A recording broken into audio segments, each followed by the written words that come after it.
আমি কেমন করে আপনার ভাবি হলাম একটু যদি বলতেন। দেশের রাজনীতিতে প্রয়াত রাষ্ট্রপতি এইচ.এম. এরশাদ একটি আলোচিত সমালোচিত নাম। তেমনি নানা সময়ে আলোচনায় এসেছে তার সাবেক স্ত্রী বিদিশা সিদ্দিকের নামও।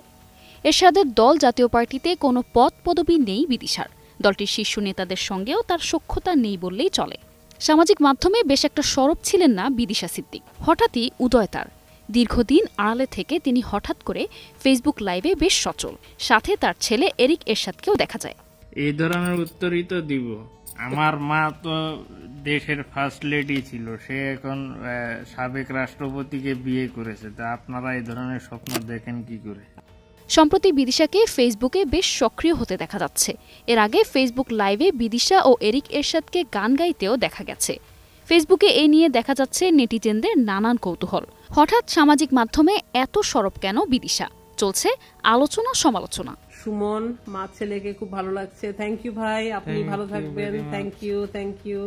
লাইভে বেশ কিছুক্ষণ বিদিশা তার ভক্তদের সাথে কথা বলেছেন, বিভিন্ন প্রশ্নের উত্তরও দিয়েছেন। লাইভে তাকে রাজনীতিতে ফিরবেন কিনা জিজ্ঞেস করলে তিনি বলেন সময় হলে দেখা যাবে। শেখ সাদ্দাম কাতার থেকে দেখছি, আপনারা কেমন আছেন? জি সাদ্দাম ভাই, জি ভালো আছি। 2000 সালে এরশাদকে বিয়ে করেন কবি আবু বকর সিদ্দিকের মেয়ে বিদিশা সিদ্দিক। সন্তান শাহতা যারা এরিকের জন্মের পর সেই সংসার ভেঙে যায় 2005 সালে। এরপর থেকেই মূলত নিজের গড়া বিদিশা ফাউন্ডেশন নিয়ে ব্যস্ত সময় পার করতেন তিনি।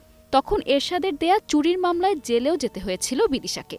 আইনি লড়াই চালিয়ে এরিককে নিজের কাছে রাখেন এরশাদ। তবে রাজনীতির মাঠে কোনো ধরনের চমক আসবে কিনা তা এখনই জানা যায়নি বিদিশার পক্ষ থেকে।